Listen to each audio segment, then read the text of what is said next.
Geneva, another big famous person came to see Prabhupada, a Sanskrit scholar named Jean Herbert, and he had written a book about Krishna and called, the dust raised by the hooves of the cows refers to this, and the gopis are symbolic of that, and of course everything for him was Mayavad and without any real substance. And Srila Prabhupada said, I have been looking at your book. And the man looked at him, big Sanskrit, big Sanskrit scholar. And it took me 12 years to write that book.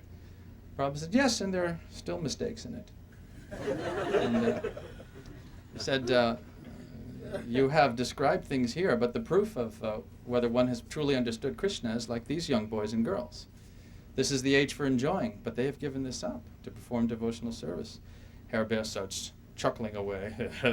I smoke, I drink, I could give these things up if I want to, but I don't want to. Sri Prabhupada says, yes, therefore you have many, many births to go on the spiritual path. And he said, well, it's time to go now, and he left.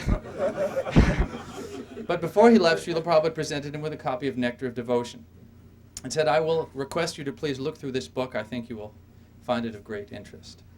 And afterwards, whenever these things would happen, the devotees would all gather around Prabhupada for the after-game wrap-up, We wanted to make sure that we had really understood this was a really big demon, Let's get the nectar here. And Prabhupada was very quiet about it. So one of us jumped in. It was myself, Satsvarup Maharaj, Hansaduta was there, Guru Garanga. And I think Guru Garanga might have been the one who said, he was a big demon, wasn't he, Prabhupada? Prabhupada said, well, he has been influenced by association with Mayavadis. But I've noticed in his book he has said the name Krishna many times. This will greatly benefit him. So compassionate, and so kind, so concerned, even for this Mayavadi scholar who had been doing so much damage through his writing. And the next person to see Srila Prabhupada was a very humble man. He came in, Srila Prabhupada looked at him, perhaps anticipating some more debate. And Prabhupada said, do you have any questions? And the man said, no, I was just very happy to hear that you were coming to Geneva, and I was honored by an opportunity to come and meet you personally.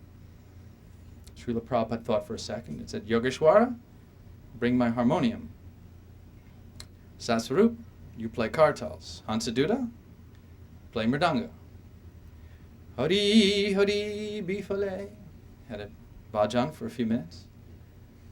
The man stood up, thanked Srila Prabhupada, and left.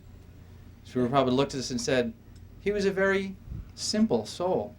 Therefore I sang for him, because I knew he would appreciate it. He had this wonderful facility for reciprocating with people just according to their needs and disposition. And I think the wonderful thing, one of the many wonderful things that I recall about Srila Prabhupada was when I was with him, it was always this wonderful, inspiring example of someone in every moment, every situation of every day, giving Krishna, giving Krishna, giving Krishna. And that kind of a memory is a sacred trust to us. We pass it along to you as the inheritance that we have from Srila Prabhupada, our gift to you. And please derive as much inspiration and satisfaction from this as we have. And thank you all for being here. All glories to Srila Prabhupada. Jai Anilo Premadana Karuna Prachu